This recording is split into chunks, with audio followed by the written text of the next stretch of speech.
こんにちは、工具屋てっちゃんです。今日の工具屋てっちゃんがおすすめしますはこちら。ディーンのウォーターポンププライヤー DNWP250 と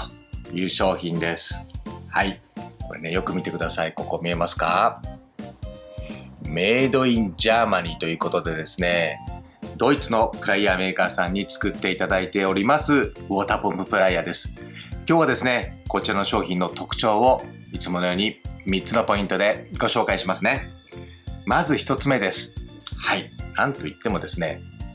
3枚合わせ構造ですね。1、2、3ということで、よくあるプライヤーは2枚合わせですよね。2枚合わせですと、どうしても横に逃げる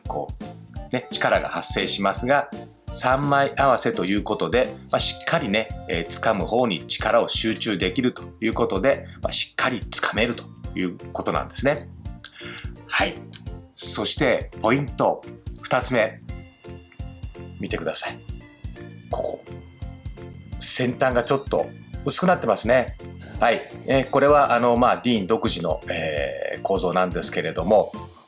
薄くすることでですね、ホースバンドとか、先日は大型車両を整備される方がですね、配線のカプラーをですね、これでね、掴むとちょうどいいということでですね、買っていただきましたけれども、はい。ここがですね、細いので、先端でですね、ちょっと細かい作業がですね、できるということなんですね。そして、ちょっと力を入れたいなというときは、ここ、根元ね、ここの支点の近くにちゃんとね、このようにセレーション切ってありますので、力をかけて何か掴みたいときはですね、ここでギュッとね、しっかり力をかけて掴むことができるということなんですね。で、ここのね、開口なんですけれども、ナットですと最大46、大変46のナットまで回せます。そしてパイプですと2インチ、約50パイぐらいですね、のパイプがつかめるということです。そして最後ポイント3つ目。はい。グリップからですね、手を離さないでも開口を調整できるということなんですね。はい。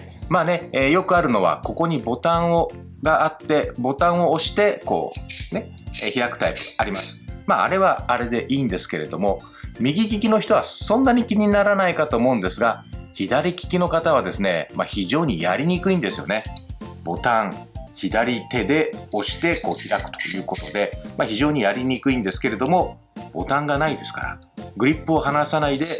開口を調整できますので、右利きの方も左利きの方もストレスなくできるということが、3つ目のポイントになります。ただですね、一つだけ、注意していただきたいのは、これ動きますんで、同じ位置で何度もですね、作業するときにちょっとね、動いてしまうときがありますのでね、それはちょっと注意して使っていただければなというふうに思います。